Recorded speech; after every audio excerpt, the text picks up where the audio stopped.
Hello everyone, this is Mehdi and welcome to another episode of the Subcontinent. Our program aims to address important issues in the subcontinent which affect the governments, people, organizations and the region as a whole. We will try to explain the issues, break down controversies surrounding them and try to have some external perspectives from experts and people.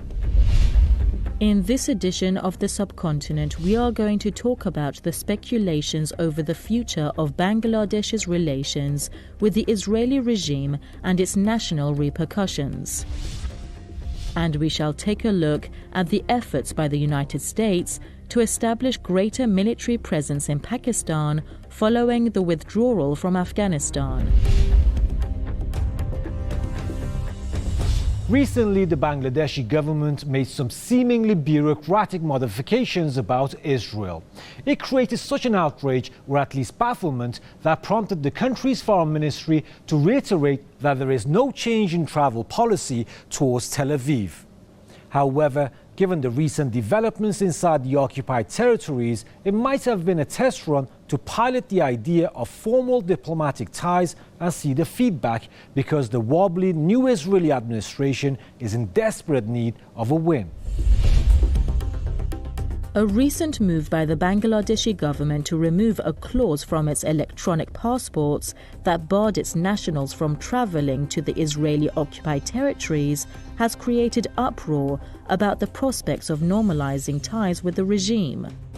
Although Dhaka says nothing has changed in its stance or foreign policy about the Israeli regime, the controversial decision shocked the Muslim nation, especially because lately Israel is under global condemnation for its recent war against the Palestinian people.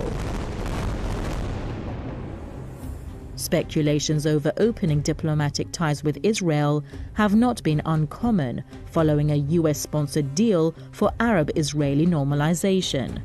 Since the agreement, Washington and its allies have stepped up their efforts to force more and more countries to establish relations with the Israeli regime. The UAE, Bahrain, Morocco and Sudan have already established diplomatic and economic relations, while reports suggest that some other Persian Gulf states, Saudi Arabia and even Pakistan may be also weighing their options regarding formal ties.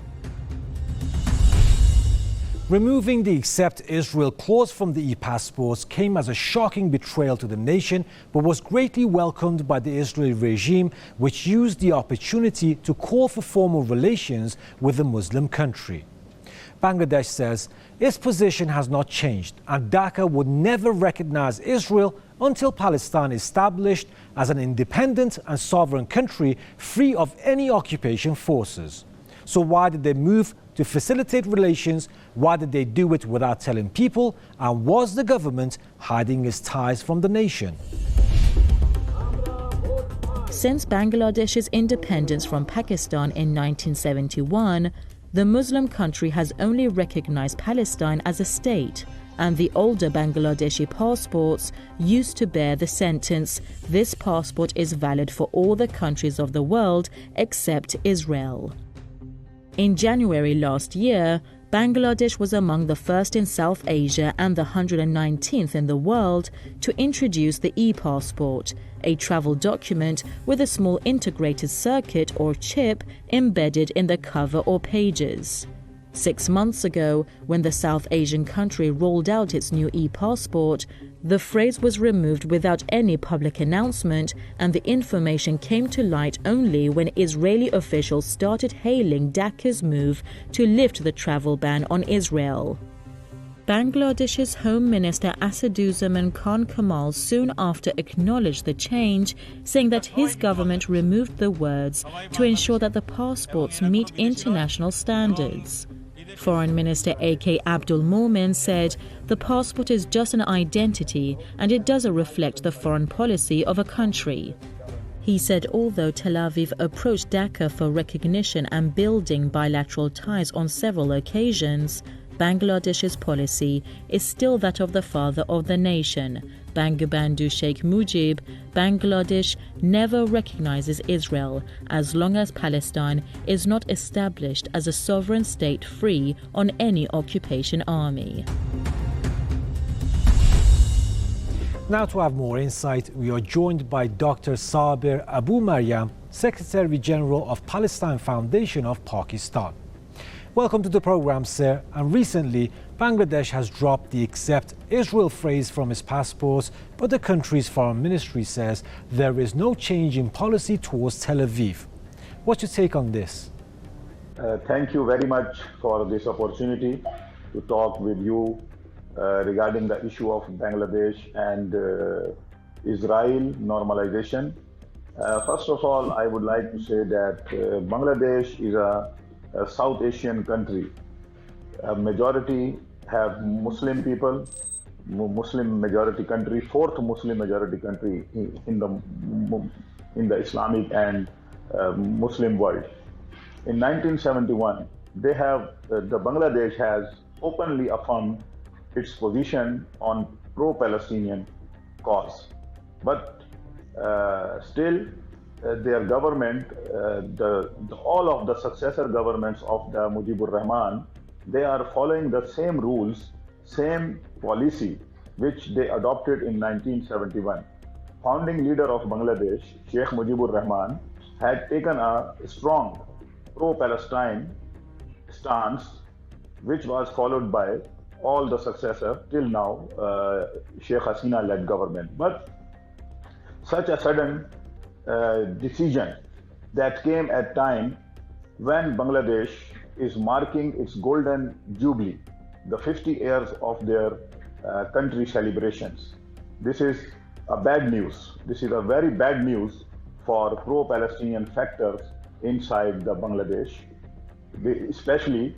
Especially they announced that the country passport will no longer bear the text "Accept Israel" for the new passport printing. It is very bad news for pro-Palestinian factors inside the Bangladesh, because you know that our Bangladeshi people, especially Muslims, they have their faith, they have their religious, they have their humanitarian, and all of the aspects. They have relations with the oppressed people of Palestine, and especially they have some sentiments, religious sentiments regarding the holy Al-Aqsa and Quds al-Sharif.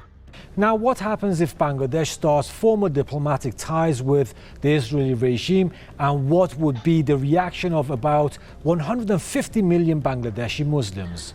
Yes, as I told you earlier in the question, that the Bangladesh is the fourth Muslim populated country. You are also saying that 150 million Muslims. Yes, I think that the Muslims of Bangladesh will not accept these kinds of developments and the decisions, and it will not be accepted by the Bangladeshi Muslims. They will resist against the government, and I think they must resist against these kinds of decisions. As I have many friends in Bangladesh, and last night and today, I also spoke with them and discussed with them the same issue, and I tried to get their consents regarding the same subject, and I found that people of Bangladesh will never keep silence if the Prime Minister Sheikh Hasina-led government would be normalized with Israel. I think if Bangladesh will normalize with Israel, so maybe political instability begin inside the country. As we know that the people of Bangladesh have their religious faith, have the humanitarian faith, and many other aspects and relations with the land of messengers, Palestine, especially with the oppressed people of Palestine. And what is happening in Palestine, they are witnessing, they are observing everything. And we saw that in last 11 days war, recently war of 11 days between Palestinian resistance and Zionist regime. And the Bangladeshi people, the Muslims, they have supported Palestinian cause. They chanted the slogan in the streets. So I believe that Bangladesh Muslims of Bangladesh, people of Bangladesh, will never accept these kinds of decisions, and they must resist. Could you tell us how can the West pressure Bangladesh into opening relations with Israel? Yes, this is an interesting question. We know very well that the Western regimes, Western countries and Western governments, especially the US and European governments, they always giving the opportunity to the monarchs, to the rulers of the Muslim and third world countries. They give them opportunities for how they maybe United States and Western countries and Western government maybe give any opportunity to Bangladesh to trade with some European countries, some other, and maybe they can enhance this kind of trade which is already exists, and maybe United States guarantee to Sheikh Hasina that she will be more Prime Minister for next tenure. So these kind of things, I think they will persuade with Bangladesh by offering economic packages and other such things than just Bangladesh politics and intelligence agencies are already at the mercy of India. They are linked with Indian government, and India is a major enemy for Pakistan. So to can Western country through India put the pressure on Bangladesh, because Bangladesh has a good relations with India, and India is in the ties of United States and Israel at the same time. So in my opinion, the West maybe use Indian government as a tool to pressurize and to make the possible for Bangladesh to normalize with Zionist regime of Israel. The role of the Western world and India is also seen as an integral part of the process of changing words from Bangladeshi passport. Now, do you think Bangladesh is going to normalize relations with Israel? Yes, I think they are ready to normalize with Israel, but the people's stance is different. The government, the changing of the words from the passport of Bangladesh, it is the big and strongest proof that the government of Bangladesh is going slowly with normalization to Israel. But their hurdle is that the ideological boundaries would not allow them to do it. If they will do it, they will see the public awakening. Thank you, Dr. Abu Maryam, for your precious time. Now let's see how the people on social media see the situation. Kiryu Ibn Kazuma has reiterated the official stance by the Bangladeshi government, but believes it can be the very first step toward Israeli normalization. Dr. Sana Khan says dropping the phrase practically means lifting travel bans to the occupied territories, which means ignoring the Israeli atrocities against the Palestinians. Ali Massoum has underlined the timing of the decision by Dhaka, noting that it is a step towards accepting the Israeli regime. This account has called the Bangladeshi government traitors because of their betrayal to the Palestinian people and cause.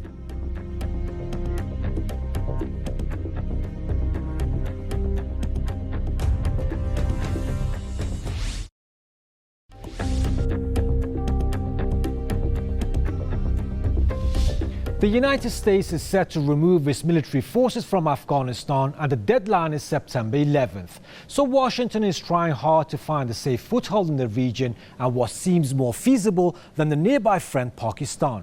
However, the Pakistani government has said it wouldn't allow the US to establish military bases across the border in Pakistan after the troops' withdrawal.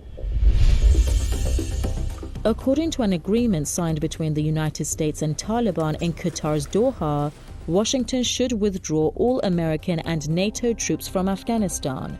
But to provide security for the US interests and gather intelligence in Afghanistan, the US needs to remain its forces close by. Pakistan seems a very plausible option, but there are many obstacles in the road.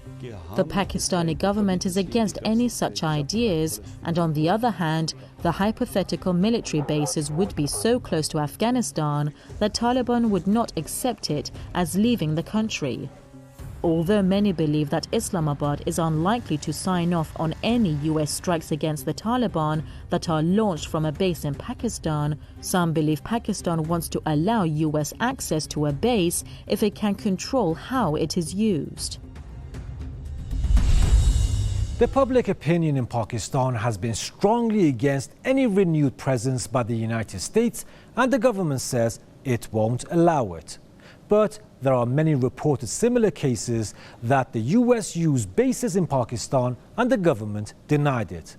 There is a sad joke that says the most common species of bird in Pakistan's sky is an American drone. And let's not forget that the US-Taliban agreement happened because of Pakistan, without whose active support Taliban leaders may have never even reached the negotiating table. Therefore, the initial rejection of US bases may be part of Pakistan's bargaining strategy for more gains. Pakistan has a history of covertly giving military bases to the US. Giving the US a military base in the southwestern Balochistan province will have far-reaching political, diplomatic and security implications for Pakistan and the entire region. In the 1960s, Pakistan denied giving the Peshawar-Bidarbur Air Base to the US until Russia shot down a surveillance plane that took off from it. The government also denied access to the Shamsi Air Base until a US-led clash killed 24 Pakistani soldiers in 2011, when Pakistan expelled US forces. Agreeing can cause severe backlash from the people, who are highly antagonistic towards the American war in Afghanistan, but refusing may mean getting further from US and further isolation. Such a move by Islamabad can lead to more pressure through multilateral institutions such as the International Monetary Fund and the Financial Action Task Force. Moreover, the US may be able to use it to shift the blame of its failures in Afghanistan on Pakistan, which was among the most significant factors behind the US-Taliban accord. Now, to have more insight, we are joined by Sabina Siddiqui, Foreign Affairs journalist. Now, Mr. Siddiqui, the Pakistani government has said it wouldn't allow the US to establish military bases across the border in Pakistan after the troops' withdrawal. Do you think Islamabad can resist such a demand if Washington insists on it? It's like become a national security issue now, and the Taliban have threatened that any country that gives bases to the US is going to be attacked by them and will be considered an enemy country as well. So consequently, Pakistan has categorically refused to give bases, and there's no more room left for that. No compromise is possible, as it is a national security matter for Pakistan itself now. However, Pakistan is actively engaged in the Afghan peace process, and negotiations are continuing. And Islamabad is trying its best to establish a successful peace process. What happens if Imran Khan changes his decision and allows Washington to use Pakistan as a backup base when the American forces leave Afghanistan? Well, the official statement has already been released. There's really no room left to change for the PM to change his mind, as the Taliban are openly threatening us, and not only us. I guess they are. It's an open threat for anybody, any country, any neighboring country which gives them a base. So there are very few choices left. Plus, you see, Pakistan is also trying to mediate in a way between the Afghan government and the Taliban, and the process is continuing right now. Let's hope for the best. Maybe we have a positive outcome from that. Now, will Taliban agree to continue its deals with the US in case Washington manages to set up military bases in Pakistan? Well, now that's more. It depends more on how Washington deals with the matter, and I think they're doing their best. And I don't think civil war in the country suits the Taliban's interests or the Afghan government's or even the US. So let's hope that better sense prevails and no such thing happens. Otherwise, that would be total chaos in the region. Taliban has recently announced that Turkish forces must withdraw their troops as part of the deal with the US for pullout of foreign forces. What does this say about the future of the country? Well, it's I have been reading tweets a lot on Twitter from both sides. The Turkish side seems quite hopeful, quite optimistic that they will be able to hold on after the US forces leave, as they are saying that they have never been attacked by the Afghans before. And there are Afghan accounts on Twitter threatening the Turks directly, but one doesn't know if they are genuine IDs or whatever.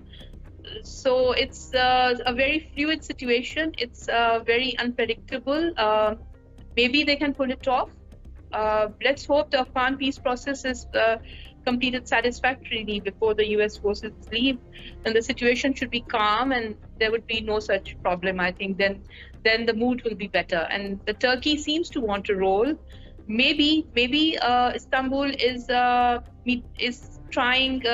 communicating with the Afghans behind the scenes. I don't think that can be ruled out either. Now, will Islamabad eventually let the United States set up bases in Pakistani territory after their pullout from Afghanistan? And what does it mean for the US-Pakistan relations? Well, we have already refused. And as for the US-Pak relations, our bilateral relations are there since decades, and it's not just about Afghanistan. We have viable ties in many other sectors and areas such as trade, and then there is, Pakistan has a certain geostrategic value, and I don't think Washington would ignore. But the ties will continue satisfactorily. There may be, it's already happened. We have refused, so that is done. And the ties are still intact, so I guess we have survived. Thank you, Mrs. Siddiqui, for being on the program. Now let's see how the people have reacted on social media and cyberspace. Asaf Bai has reflected the sentiments of the Pakistani people about the US war in Afghanistan.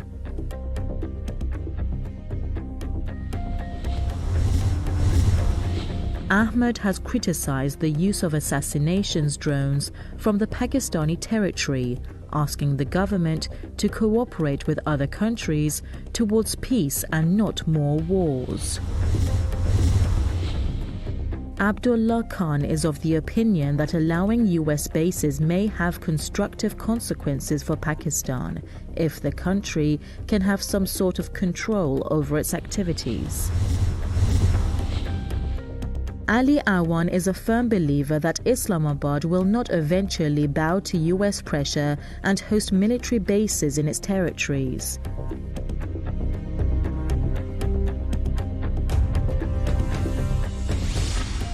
And that was our episode on the speculations over the future of relations between Bangladesh and Israel, as well as the US efforts to get Islamabad's go-ahead for military bases in Pakistan following the pullout from Afghanistan.